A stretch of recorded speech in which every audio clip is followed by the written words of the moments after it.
305 Times. Bajo la conducción de la periodista Sabrina Aponte. Los viernes a las 3 de la tarde. Por Pangea Plus. Sumándole a tu vida.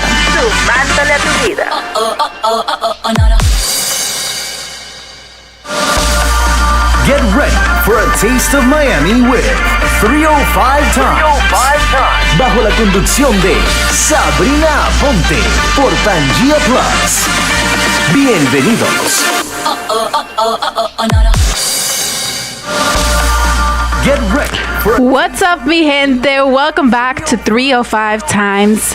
Thank you for those that joined me last week. It was my first official day back. For those that have been following me, listening, whether it's on YouTube, the interviews that I have on my channel, or following me on social media.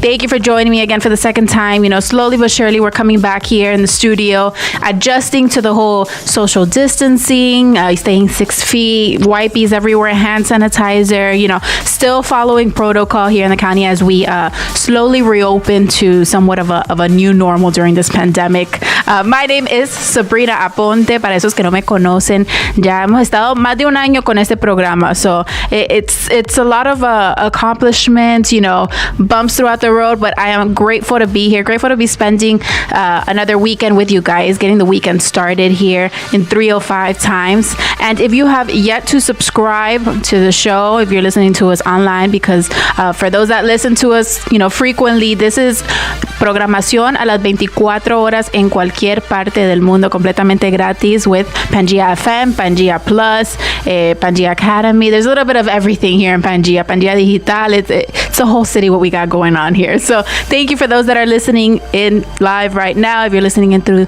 the podcast, thank you again. And I'm excited for today's show. This whole week has been it's been a little roller coaster. We had primary election day that happened on Tuesday, and like we spoke about it last week, I hope you all went out and vote, making that difference within our community.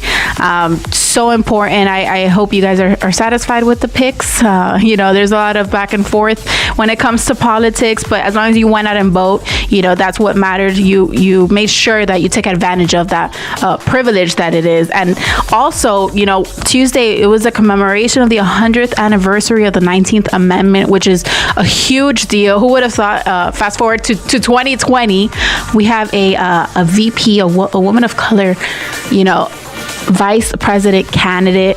So it's crazy how much can change. It's also crazy to think that it's only been 100 years that women have been given the right to vote. But, we're here, we're still pushing, we're fighting for equality, more importantly, everything when it comes to economically, race. It's a whole movement that we have going on here. So we got to keep pushing through these bumps in 2020.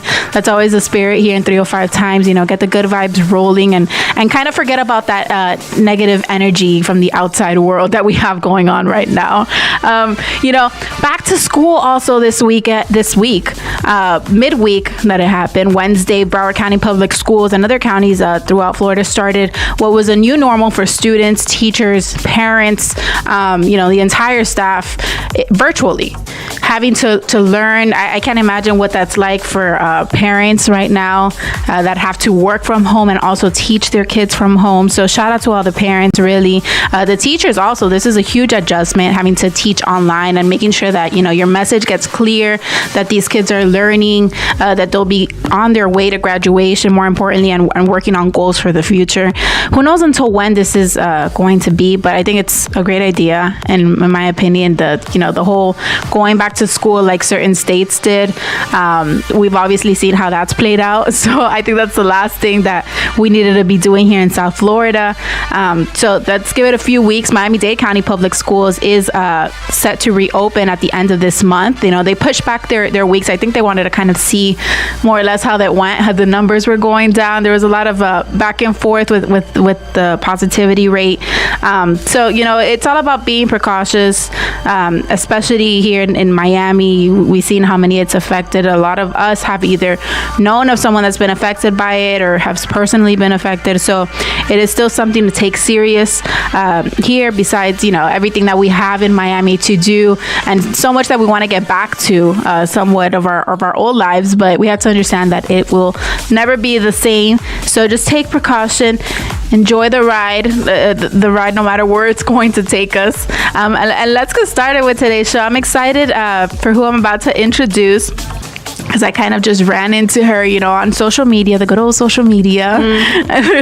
So her name is Carolina Isabela, and she is our local tour guide here in the 305 in the Magic City. Welcome. Hi, it's a pleasure to be here. Thank you so much for reaching out to me. It's the miracle of social media, like we were saying. I'm like, somehow through a hashtag, a shared location, a repost, I ran into your page, and I'm like, this is great, because I think it's the type of content we need right now, just because we're all on our phones, we all have time, and it's great that you're using your time to teach the world that's coming here in Miami what we have to offer. I mean, it's something that popped up because of coronavirus. I would have never done this had it not been because of COVID. I lost my job, and I was like, well, how can I utilize my knowledge and what I have to do something? So I guess that's something good that came out of it. That's what it works. It's worked for you so far, and we're gonna get a little bit into that, exactly what you've been doing during this quarantine. But what I want the audience to know,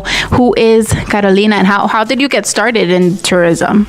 Okay, so yeah, my name on Instagram is Caro the Tour Guide, and a lot of people think that I just started to tour guide or like to do touring, I guess, during COVID, but I have been in the tourism industry for about 3 years now. I started off in Miami Beach doing bike and Segway tours, and it was just like something to change the pace of my life. I was in community college in Miami-Dade. Miami-Dade, good old MDC. I love MDC, I really do. Parking and all. Yeah. But it is kind of it's not so interactive, you could say, not like FIU where you have a bit more of associations and clubs and people are more spirited. It's just kind of like, I'm here to go to school and in that's and out. In and out, and that's it. So it was a little bit lonely, and I was working at an office where it was also very lonely in the office, not too many employees, and I needed a change in pace. So I saw an ad on Craigslist. It was like, do you want to be a tour guide in South Beach? And I was like, well, why not? Yeah, sure. I guess so. So I just went for it, and I tried it out. I ended up really, really liking the whole thing. I liked being outdoors. I liked meeting people from all over the U.S. I loved learning about Miami's history. That was just like astounding to me. When I started to learn, I was like, what? This city it's insane. So much. It's done so much in so little time.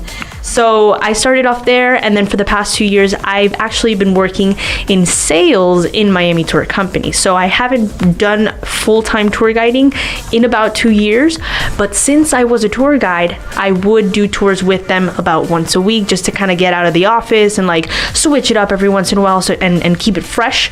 And I've been doing that for the past 2 years. And then, of course, in March, I was furloughed. So that is my background. But that's my background. That's my resume. Yeah, that's my resume. In case anybody's hiring. But what caught my attention with you was that you give an insight on a different Miami. It's not the Miami that people from out of town, tourists are used to seeing, Ocean Drive, like exactly. They come in here with this party mood. At least prior to COVID, this was nightlife, 24 hours really. The club closed, and you go after party somewhere else, go to space, something. I don't. It's always something here, yes, or you go eat, you go through that drive-through. It's a different experience what you're offering.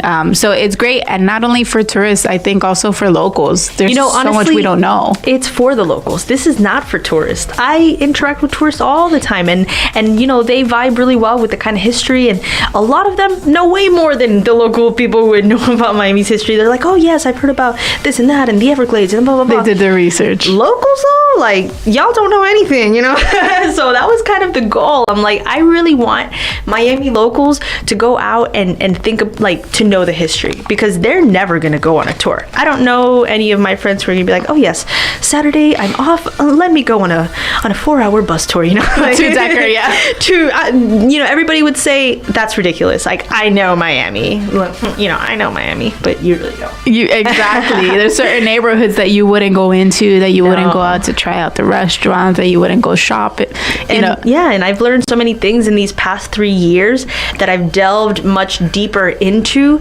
that I just feel a sort of responsibility to bring this to the local audience and to a local younger audience, so that's That's great. What exactly was it in Miami that kind of caught you into that direction, that made you want to do more of that research? Besides the historical neighborhoods that we have. Right. So number one, the first big shocker for me was actually Little Havana. I remember when I started training being a tour guide, and they were like, oh yes, okay, so we're gonna do South Beach, and I'm like, oh yeah, of course, typical. And then they were like, okay, and then we're gonna go and train you for the Little Havana tour, and I just thought, why? I'm like, what are we gonna do over there? I never thought that Little Havana was like a place to be. And then once we got there, we actually, the tour was that we started in Bayside and rode our bikes all the way to Little Havana, go down the roads. It was a really cool tour. And we would go to Little Havana, take people to a restaurant. I'd sit down with them, explain to them the food and the whole culture of everything. And we'd walk down Calle Ocho. And when I saw Calle Ocho and when I started getting trained of the history in that area, was when I was like, oh my God, I don't know shit, Aquí está sazón, really. I feel like that's when I think of Calle Ocho, Little Havana, like I'm just like, I obviously I think of the Strip, but I'm like thinking of all the mom and pop shops, because when you go into more residential areas, like Kendall, we see more of the shopping plazas and brand names, the big corporate stores, and then residential. We have so many houses. I mean, the population here is incredible how it's grown. Exactly. But Little Havana's a whole other vibe. It's mom and pop. Like, the people that are running this restaurant live right next door. Upstairs. They live upstairs. And it's just like, you really get to know the people, and it's a whole different vibe. So that was my first big shocker when I was learning. I was like, wow, Little Havana is great. And then I started learning more about the Grove. Then I started learning more about Key Biscayne. I started learning more about Miami Beach in general as well. There's a ridiculous amount of history in Miami Beach that is it's not just a party scene. Like, it's gone through so many different phases. So that is just kind of like why I got interested in doing this extra research and to continue doing tour guiding, because it's also sort of unorthodox. I am the youngest tour guide. How old are you, if you don't mind me asking? It's fine. I'm 24. I just graduated from FIU in December. Go Panthers! Go Panthers! But I started when I was 19, and I was doing a lot of tour guiding gigs, and eventually I got I guess more higher end ones, and I started working with a lot of people, and I was just always the youngest person in the room. All the tour guides in Miami are around their 40s and 50s, and they're wonderful, wonderful people, but they're old, Of course. And I'm sure they're already worn out, seeing the same things, especially if, if they're not really digging into more of the culture. If they're doing the basic, Miami Beach, Brickell, downtown Miami area. They just don't have liveliness. They didn't show much passion into it, So it was a different vibe. So I really saw the difference between how I would do my tours and how they would do their tours. And I learned so much from them. They were amazing people who showed me great things. But I was like, I'm going to bring a younger, more vibrant vibe to this and bring it to the locals, and we're gonna do that. And I'm sure that helped a lot too with the audience. You get feedback, you get reviews from people, and I think it just you network that way too. You meet so many people. Yes, I have met so many, but you know what? I didn't meet a lot of people while tour guiding. I met lots of great people that I have actually stayed in contact with. I have a lot of them on Instagram. And one tour in particular, I remember I did a tour for about 25 girls that were 22 to 28 years old. When I stepped on the bus, I was like, oh my God, you guys are my age. And we immediately clicked. And that night when the tour finished, I went home, changed, and we all went clubbing. Yes. Yeah. Where were they from? They were from all over. They were actually the last group that was allowed to go to Cuba. So they were doing a stop in Miami and then doing a tour, staying overnight, and the next day they were flying out to Cuba. So they were from just all over the U.S. A lot of them from Vancouver, Washington, but just all over the Midwest. I love it. I feel like when us girls, once we click, it's like BFFs. Like we've known each other forever. Yes. Like we have each other on Instagram and we're just commenting on each other's stuff. And that's for so many people. I like some of my old tourists have started families and everything. I'm like, oh my God, congratulations on your baby. And like things like as if we're like You're family. following them through their journey. Yeah, no, it's crazy. So I met lots of people while being a tour guide. But now with doing this page with Miami Mondays, I've met a lot of photographers, I've met a lot of content creators, I've met a lot of people now trying to build up in that like content creation and creative life. So that has been quite a change that I have thoroughly enjoyed. That's like a whole nother side to it. Exactly. Like, it's one thing learning about, the city and being able to report that in front of a camera, and then you have like the background, the editing. Yeah. Oh yeah, that is a whole other thing. I want to talk about that a bit more, but getting back to a little bit of the history here in Miami, we have Overtown, obviously. You mentioned the Grove, Overtown, which was once called Colortown. Yeah. It was Colortown, yes. Colortown, yeah. And having like some of, I believe it was the bigger Bethel AME church is like the first black church. Like it's just so much history behind it, as well as in Coconut Grove. No, Overtown it's crazy when you learn about the history. I did an episode on the Lyric Theater because that whole area used to be called Little Broadway, and it was essentially like it was an entertainment hub that was completely destroyed by the I-95, by the construction of that. But Overtown used to be so vibrant and lively, and it was growing. So once you learn that, you're just like, wow, I'm so disappointed. Like, I'm just so disappointed of what happened.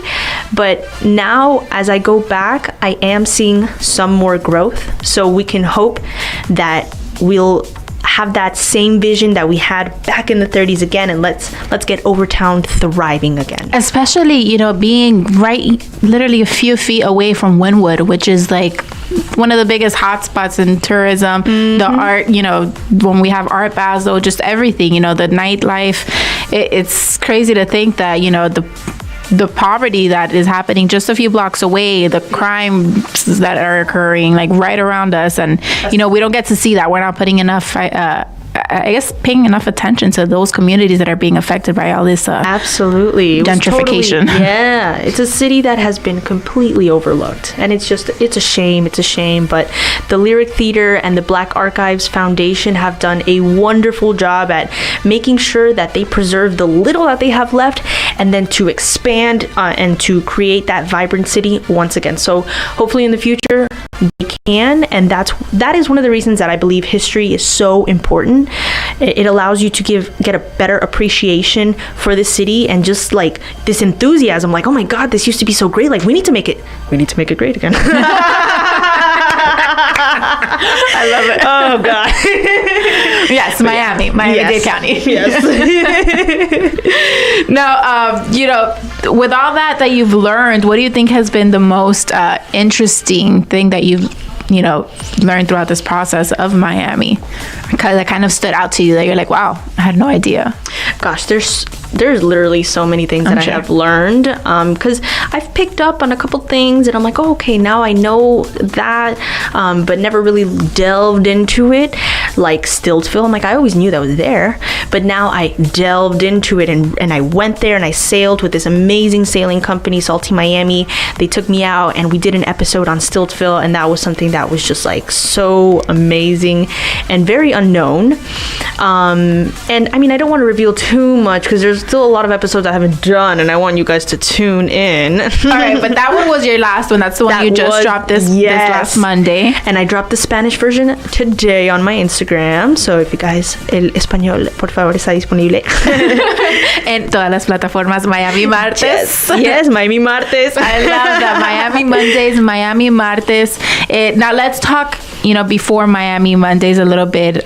You mentioned you were furloughed pre-quarantine. quarantine. What was that like? What did you study? I didn't even ask. What did you graduate with? I graduated in international business, but I also took some classes in hospitality and tourism because FIU has the best hospitality school in the US. I think they're number 6, but then they have the best online course. But I don't know. I think they have probably the best. So I've done some hospitality classes as well as like I did a marine tourism class. I did a class on restaurant management and other things. So I always dabbled in the hospitality industry, but ultimately I graduated in international business. Okay, so you got a little bit of everything. You have the business side, also the tourism. So that's great because it comes hand in hand.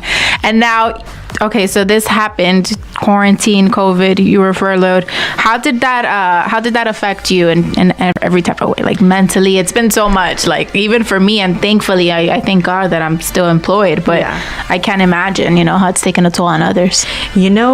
It's funny because in the beginning of 2020, I thought to myself, this year, I'm going to take a break. I have been working full time, sometimes 2 jobs at a time. When I was working as a tour guide in South Beach, at night for some months, I also worked as an activity leader for a language school in South Beach as well, while still going to school. So I've just always been juggling a million things. Hustling. That Miami vibe, we're hustlers out here.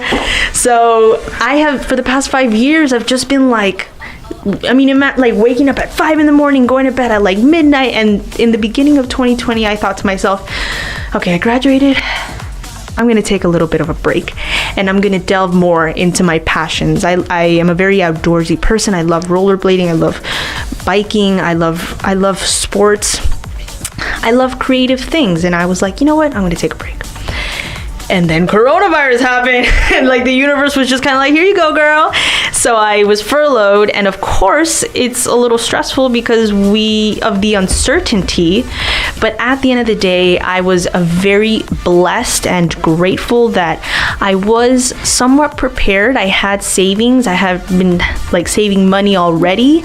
And so I had been cautious on that field. So I was able to just kind of like settle a little bit. And then thankfully, of course, the government stepped in. I qualified for unemployment, so that was just like, okay, great, I can survive. But then also I'm not the type of person to just sit around. So even though I was like still able to survive, it does take an emotional toll. Definitely. You wake up and you're like, what do I do now? Oh God, what do I do today? It's day. It's not Tuesday, it's day. So that was where Miami Mondays came into play and saved my emotional health, I guess. Let's talk about Miami Mondays. Creativity, everything. I mean, I love the detail to uploading at 3:05 the episode. It's the little things that really just hit home. What was it that you were like, all right, Miami Mondays, this is what I'm gonna do? How did you get started? Did you have multiple ideas before actually getting started, or no? So thank you for pointing out the small detail things. I am definitely we noticed, girl. We noticed.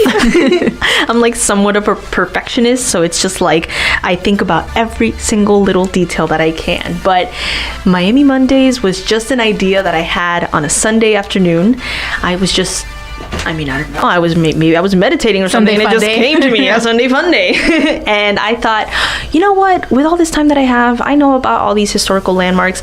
Let me just like create little videos on a different historical landmark and name it Miami Mondays and do it every week. And I just started with that idea. I didn't do anything else. And I posted a picture on my Instagram to keep myself accountable. So it was like, I posted an old picture that I had of me being a tour guide in front of the bus. I'll show it to you right now. Is that the one that you look like you're singing? I went through your pictures, girl. Yes, the one that looks like I'm singing.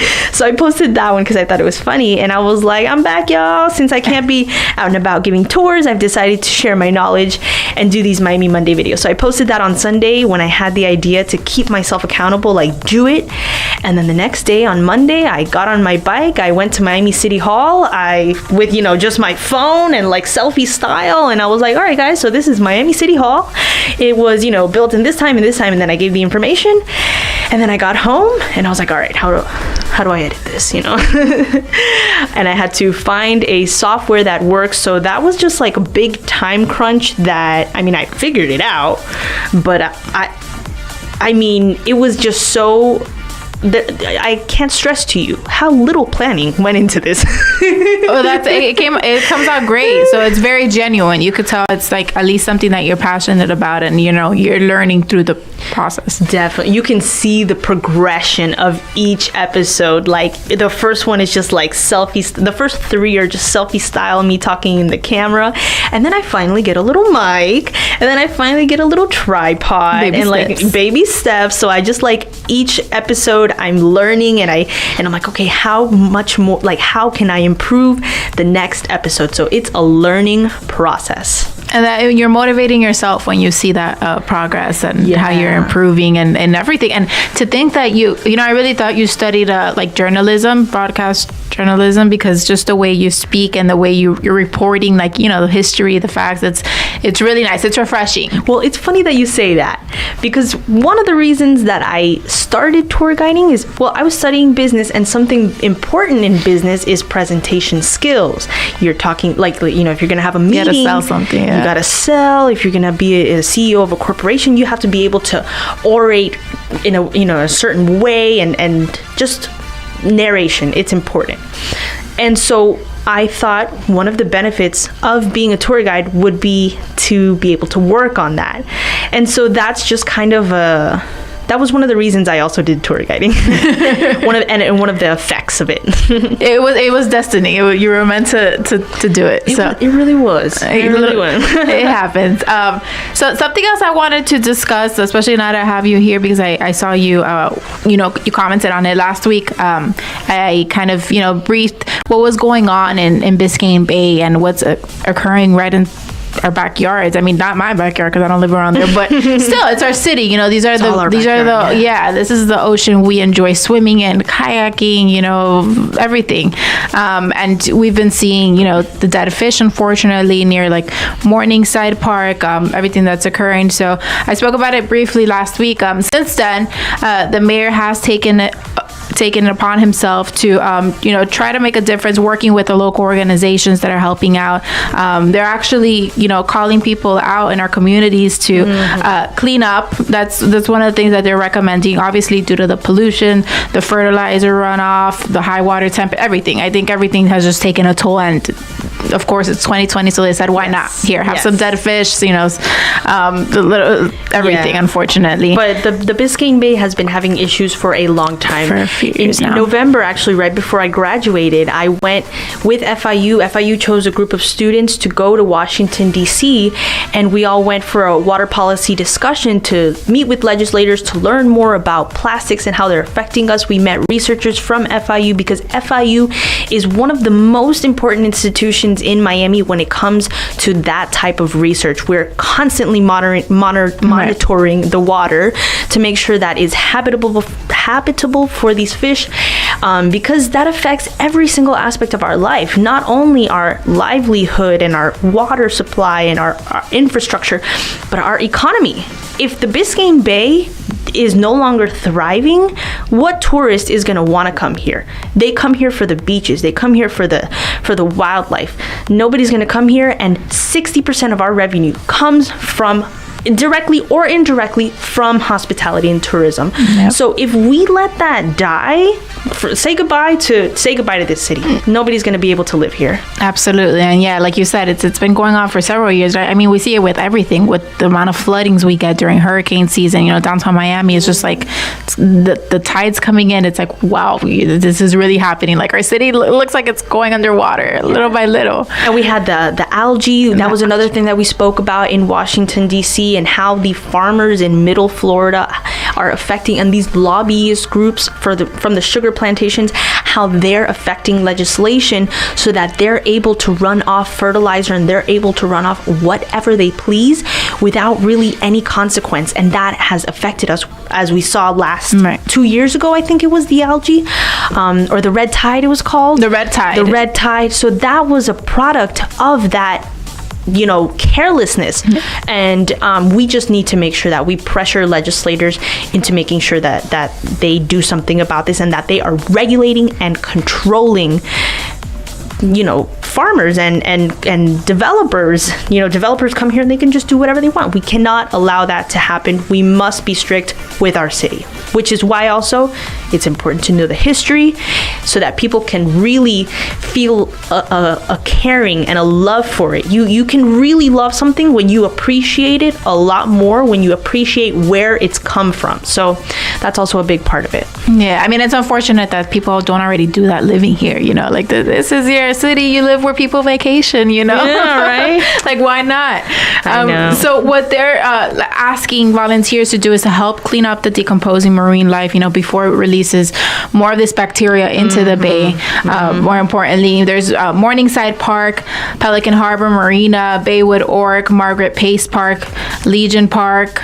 These are some of the areas that are being affected heavily. And the mayor of Miami, Francis Suarez, has obviously been hearing out. It's one of those things that it sucks that it has to be this late, when we've already seen.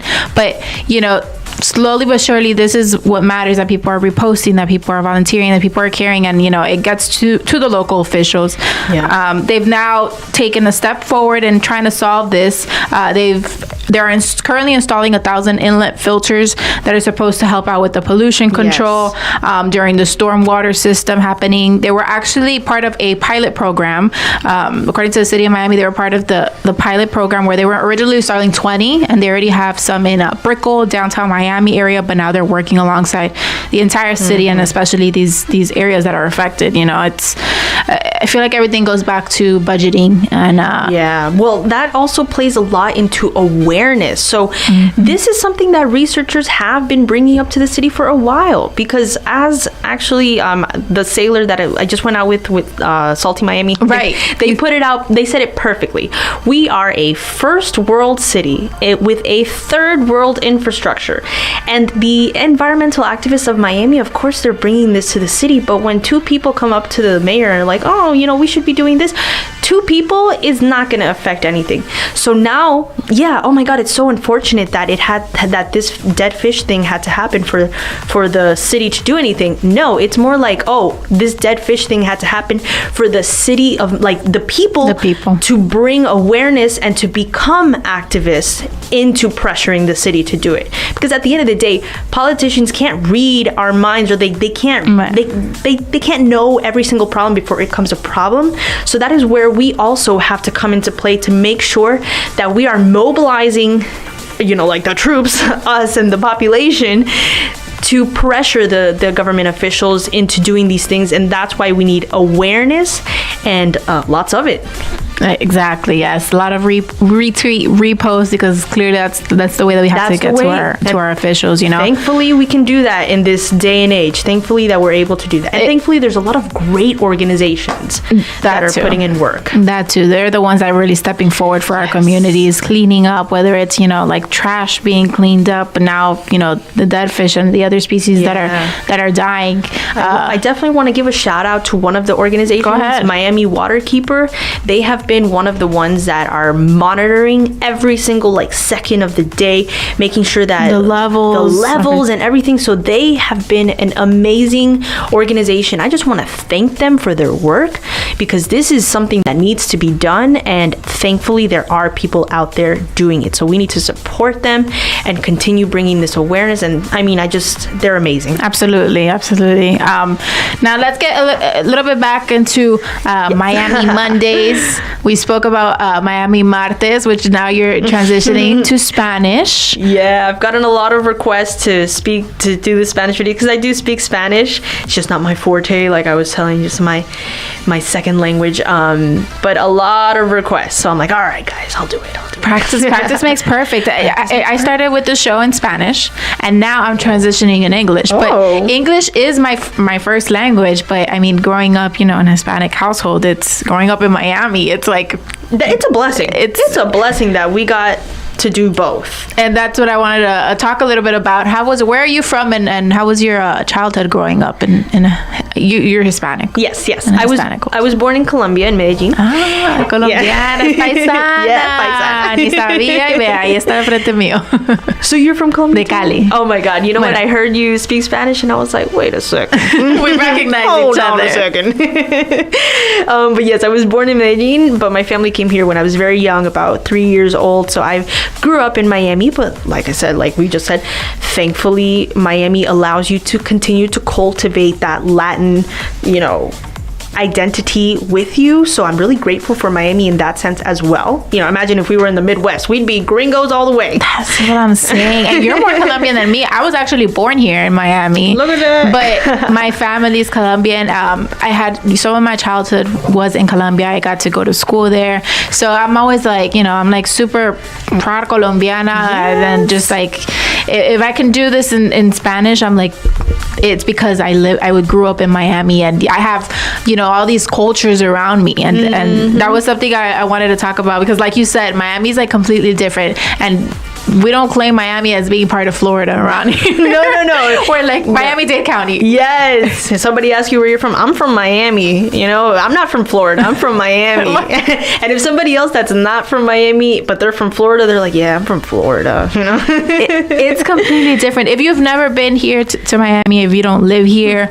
if you've only come, for several days, you can't really like put that into words. But I think I realized it as I got older, and just going out on my own, like trying new spots, like you said, kind of just venturing off into new restaurants, new mom and pop shops, local shops, local artists, and just seeing like so much that we have. And I'm like, if I were to have grown up elsewhere, it's like my Spanish would have been horrible. Yes. I would have not had that in me because, we have all these foods around us. We get to grow up eating, bandeja paisa, arepa, everything. We can have Ecuadorian tomorrow, then Nicaraguan, then Cuban, comida Salvadorian. Típica. It's like I've gone up north. I have some family that lives up north, like towards Palm Coast, and they have maybe that one Colombian bakery for the entire city. Oh God, I don't know how they do it. If they even have a. If they do, if anything Hispanic, it's just Mexican, and that's it.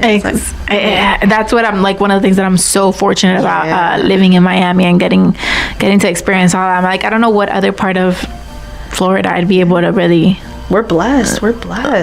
And having two languages under our plate is also another thing that it's like that is not to be taken advantage of.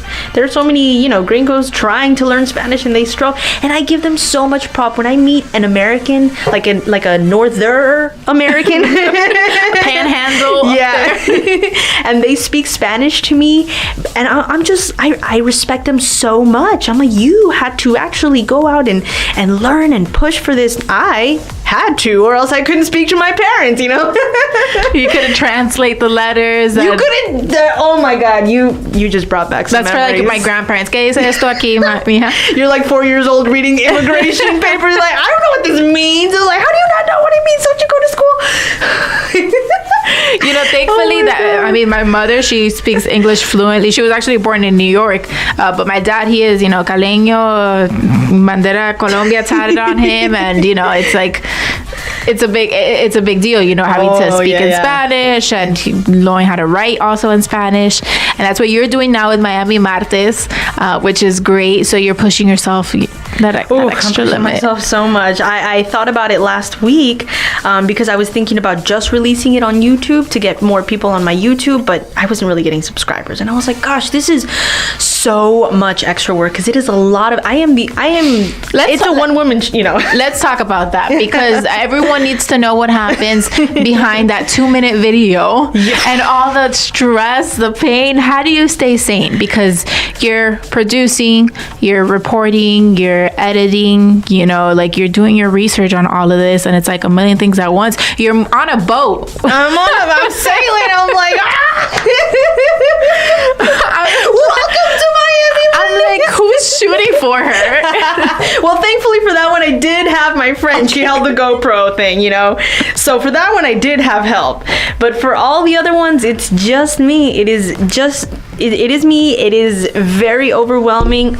It's a great question to ask about how I stay sane because trust me, I have had panic attacks. Like I'm about to go shoot and I'm like literally freaking out. I have to pace back and forth because I'm like, this is too much. I'm overwhelmed. I'm like, it's a scary thing.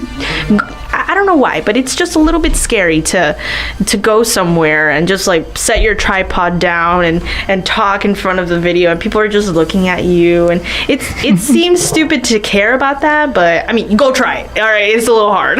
No, and then we have the weather. It's like everything. It's everything just takes a toll on you. I mean, I've had to go out to events by myself, and you're kind of like the photographer. Then you go back home, you edit by yourself, and it's like a whole thing. You got to get the tripod and the lighting and the mic and this, and oh my god, I'm like, I wish everyone would see all the behind the scenes that happens, and then you got to push out the content. Exactly, and the marketing too. I'm doing it all. It really is a one-woman show, but these 2-minute videos take me work. They take me work, and it's a lot, but it's fun. I enjoy doing them, but and a lot of times, I think like you just said, you go and you film and you shoot, and then you go home and you're editing, and you're like, oh my god, I need to redo this shot. No. That happened to me with 2 videos that I basically had to go back to location 3 different times because the lighting was off. My hair had a ridiculous thing that I didn't notice because I don't have somebody behind the camera to be like, oh, Caro, fix this and do that. I'm just like, no. And when I film, what I do is that I have a storyboard, so I also just create the storyboard before I go, and I rehearse it, and I'm like, okay, these are my lines, and this is what I'm going to say. And then I'm going to get this B-roll. So I do prepare before I film, and I create that storyboard. I get there, I'll do the lines, and then I look at the video right then and there. So I'm like, okay, good. But there's just a lot of things that you don't catch in the moment when there's a million other things to be thinking about. Oh my god, how am I gonna, I don't know, like paying for parking, or like there's somebody looking, or like I have limited time because the sun's about to go down. Like there's just a lot of things in your mind, so I'm not able to fully focus. And then once I go to edit, I'm like, oh my god, Ooh. I could have done this. I could have done this a little bit better to make the shot maybe walk through. Oh, my hair. Or I filmed it incorrectly because with the B-roll, I film it in landscape. So if this happened to me in the beginning when I just wasn't getting used to it, I would film the B-roll portrait oriented. Exactly. And so I would go back to edit. I'm like, fudge. No. A zoomed in shot doesn't look the same. It's not going to look as wide as a landscape. It takes away the whole, No, it looks terrible when you're editing, and I'm a perfectionist. So I'm just like, I am not about to push this ugly content. Like, that's not happening, So that happened to me in Virginia Key. That was one of my toughest, I guess you could say, it just beat down on me. I'm like, I have to keep going back. No. You're going to get those. I've had so many issues too with the audio, trying to get those gnats and just everything, the static, and I could hear myself, but then when I play it, it's not. Exactly. That's why I actually had sort of like an anxiety attack before Stiltsville one, because I'm like, this really is one shot. For the other ones, I'm like, I could essentially go back. Like, if I make a mistake, it's okay, whatever, I'll go back. But I was like, if I make a mistake, that's it. No, oh my god. And I was just freaking out. But thankfully, it wasn't so bad. I mean, I don't know if you saw the audio in the beginning. That was just But you added the music, it kind of goes into the whole transition of your intro. So yeah. But I mean, at one point I did have to, at home, I just did a voiceover. Okay. So it was a little bit strange because all my other scenes, you could hear a little bit of wind, or you can hear a little bit of the outdoor. But the other one was crystal clear. It was crystal clear. So I just started laughing. I'm like, whatever. It is what it is. But it was funny. You enjoy yourself, and that's why it's so important.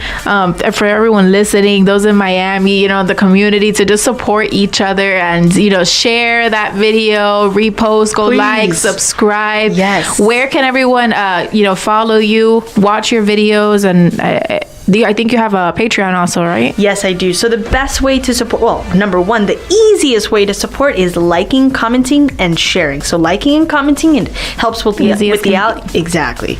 It helps with the algorithm, and I can be put on the Explore page, and more people can find me and things like that. And then sharing it, of course, can get it out to your followers, and people might be interested in following me. So that would be really, really great. We can get the whole community really interested in Miami's history. So that is the easiest way to support me. And so I hope you guys all do that. And then also subscribe to my YouTube. I am going to be putting out YouTube only content soon, because I'm like, y'all, You have to look at the camera when you say that. YouTube only content, okay? It stops here. I have been, coddling you all with my only Instagram content. I am making YouTube only content, so subscribe to my YouTube. It's just Caro the tour guide.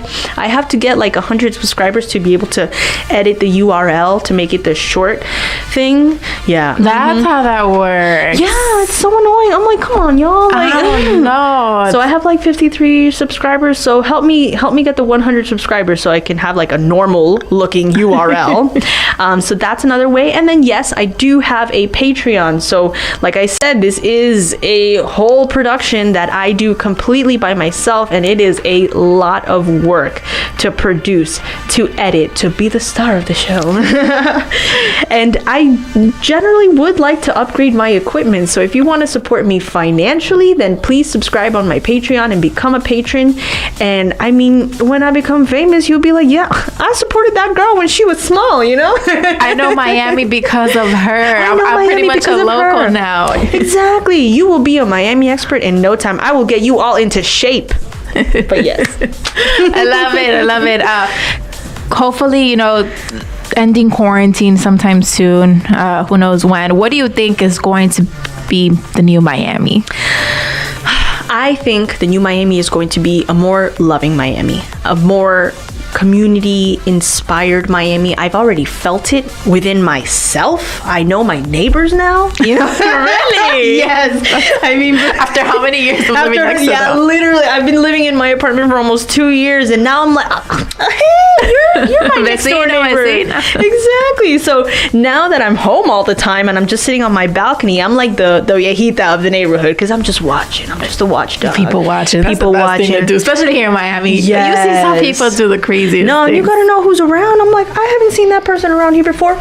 More importantly, yes, be aware of our surroundings. Yes. So I've really gotten close to my neighbors, and I feel like we've gotten more of a community vibe because of quarantine, because you realize a lot of things, and we have realized a lot of things, that community and relationships are the most important things in life, and cultivating those relationships are important. So I think it's going to be a more loving Miami, and that is what I hope to cultivate on my page as well. I think that if I really grow and continue growing and doing all of this, then I can also help create that Miami as well. So that's what I want, and I think that we are headed in that direction. People are motivated. The subscribers the followers that I do have now are loving learning more about Miami. So I know that this is something that people are interested in. So it's going to be a very community-oriented, loving vibe. I believe it. I'm very confident in that. This is the one thing that, I mean, everyone goes through their own, struggles, their own problems at home, and even on their own. But this is the one thing that has kind of, brought everyone together in the world. Yes. I mean, this is a pandemic. Everyone's going through it. We're all looking for a better outcome and staying hopeful. I think it's like the best thing to do right now. It's really unique. Like you said, it's something that it's not just unique to the Miami city of Miami. It's not unique to Florida. It's not unique to the US. It is the entire world going through the exact same problem. Like, what is that? It's completely unique, and I think there have been positives in it. If you have been blessed, which I have thankfully been blessed enough to not have been impacted badly by it, then I think there are lots of positives that can be taken from it. So it is what it is. And you got Miami Mondays out of it. And I got Miami Mondays out of it. There's that. Subscribe. Thank you so much, Caro, for joining me today. And I'm excited for what's to come, and continuing to keep up with you and kind of Miami. I'm looking forward to finally being able to go back on your videos when I'm not as scared of going outside, right? And being like, okay, I want to go there. I want to try this out, and kind of just get out there more. And when you go there, you'll know what's up, because it's like when you look at a building, you're like, well, that's a pretty cool building. But now you can be like, oh my God, Zaha Hadid built that building, and she was one of the most amazing female architects, and it just makes you look at that building like, wow. So that's also another thing. Like, you'll be able to really appreciate the things that you're looking at in Miami. Miami proud over here. Miami. 305 Dade County till the death of me. Yes. Yes, I am. Miami 305 till I die. That's great. Thank you for having me. Yes, thank you so much for having me and allowing me to voice also my side of the story, so people know. I am going to be dropping an About Me video exclusively on YouTube. That's going to be the first one. Subscribe. Because I get these questions asked a lot, so I'm going to be dropping that About Me video and explaining more about the tour guide journey, because there has been... I'm sure you have experiences. Oh, you have a few years to go back on and kind of just... So I'm going to be dropping that, and yeah, thank you so much for having me. It was a great time. Everyone stay tuned to Miami Mondays every Monday at 3:05. Every Monday, and I just started a new series. Miami Martes? Or which one? I started yesterday, so it's okay. Okay, I was like, did I miss out on? No, it's okay. I literally just started it yesterday. It's called W Wednesdays, because I'm answering all your who, what, and where questions about Miami. So I started the first episode with what to do in Miami, and with Salty Miami, the sailing company that took me out to Stiltsville. They're an amazing duo that are so conscious about the earth. They're passionate about Biscayne Bay. They're passionate about sailing. I loved going out with them, and I had the best experience. And I did not get paid by them, just so you know. So this is not an ad. It is not an ad. It really is coming from the heart. So I just started that series on who, what, and where to, in questions about Miami. So to stay tuned for Wednesdays as well. So you got Monday through Wednesday is what you have for now. Oh my Lord, you're right. Oh Lord, I'm doing too much. Keep pushing, girl. Keep pushing, and I'm sure. Throwback Thursdays and yes. What's next? Everyone has to stay tuned to check it out and see what's to come. Are you going to be offering tours anytime soon? Do you think you'll go back to that, or you're? So no, I actually just got an amazing job as a territory manager for a transportation logistics company, and I'm starting at the end of September. Congratulations! Thank you. I'm so excited about it. It is what I studied, and I'm very passionate about what I'm going to be doing, but I will continue to create this content. And what's really great is that they like followed me, and like they understood. Like when I got the job and she offered me the job, she was like, I just wanted to give you the job. Also, your last episode was so great. I was like, what? You subscribe? Yes. That's the support everyone needs. That's the support everyone needs. And she was like, look, I just want you to know, like, if you have an opportunity to film and you need like to do something, you let me know, and we can make it work. And I was like, I cannot believe I just found this company. Like, what is that? That is amazing. Amazing. So I am going to be working full time there, but I'm still going to be creating my content because I love this. And this next month, I'm going to be pushing as much content as I can to like sort of have a backlog. Right. So when I start working full time, like I'll still film, but I won't be too stressed out on deadline. So that is what's going on in my future. Well, we're all looking forward to it. Thank you so much again, Caro.